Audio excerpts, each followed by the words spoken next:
What's up, girls? I just read The Doors of Perception by Aldous Huxley. I listened to it on Audible. It is a short philosophical book. Um, I kind of stumbled upon it on accident. I have been reading a lot of writing about writing from famous authors.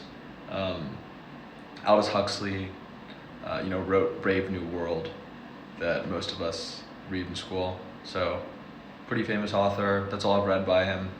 Um, but so I assumed that's what the Doors of Perception was, and it actually seemed to be more of like a persuasive pamphlet for the use of mescaline, which is the active drug ingredient in peyote, which I actually thought there were two different drugs, but mescaline is the chemical compound, I guess. It was a pretty short listen. It's about a 3 or 4 hour listen on Audible, so probably 150-page essay. But it was pretty interesting. He basically goes through like the history of religion in the West and talks about its association with alcohol. And there's this great quote. I think he's quoting someone else, but I don't know who he's quoting. But he says, more people have died for drink, more people have given their lives for drink and dope than they have for their country or God, which is interesting. He's kind of condemning the addictive nature of alcohol, but also opium, and basically saying that their kind of window into the sublime is shallow. It just kind of dulls perception, and the physiological toll that you pay in response is enormous, and it can be like highly addictive. Then he goes through this, I guess his theory is like the mind doesn't the mind stops seeing things as they are.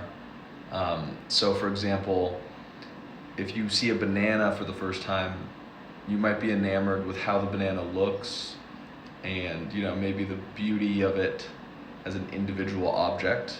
But if you've eaten 2,000 bananas in your life, your brain starts to view the banana through the lens of utility, meaning like, oh, that's food, you kind of associate the taste with how it looks.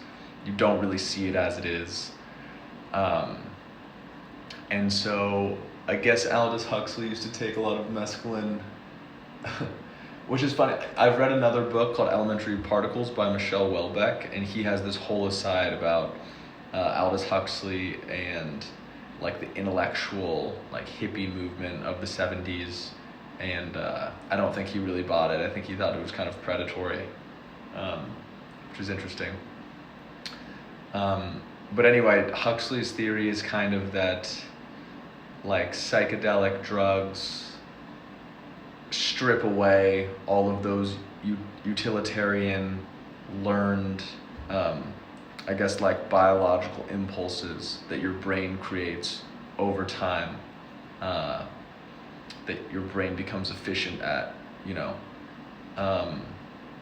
so that was interesting. He also goes on some long asides about painting and visual art, and he talks about how Van Gogh sees a chair a certain way.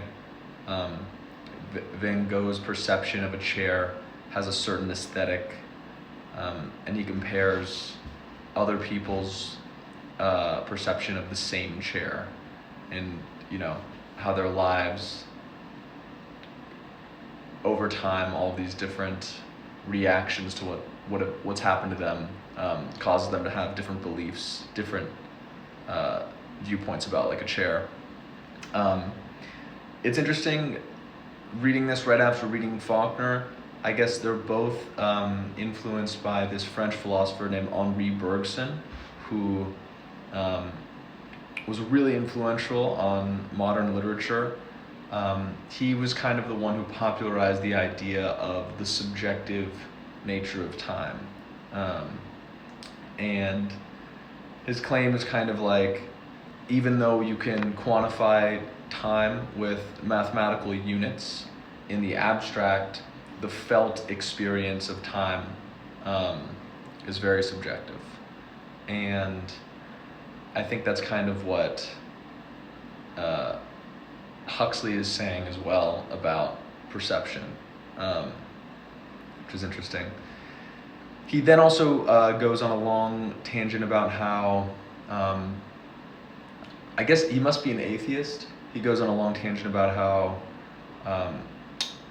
certain like physical infections or fasting for a long period of time or chanting or singing in certain ways can alter your mind chemically, can alter you physiologically, to change your perception of what's going on. So some religious chants do this.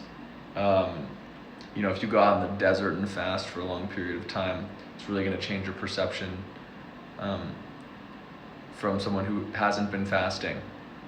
So basically, he's kind of trying to make mescaline seem like not that big of a deal by saying that the body can naturally be chemically altered without the use of a substance.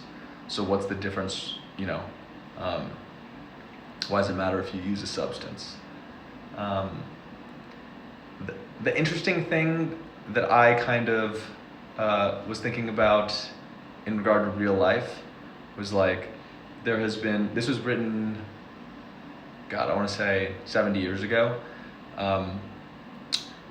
There has been such a focus and shift in contemporary culture about the role of, physiology in like how, what mood you're in, the role it plays in how you experience the world, subjectively.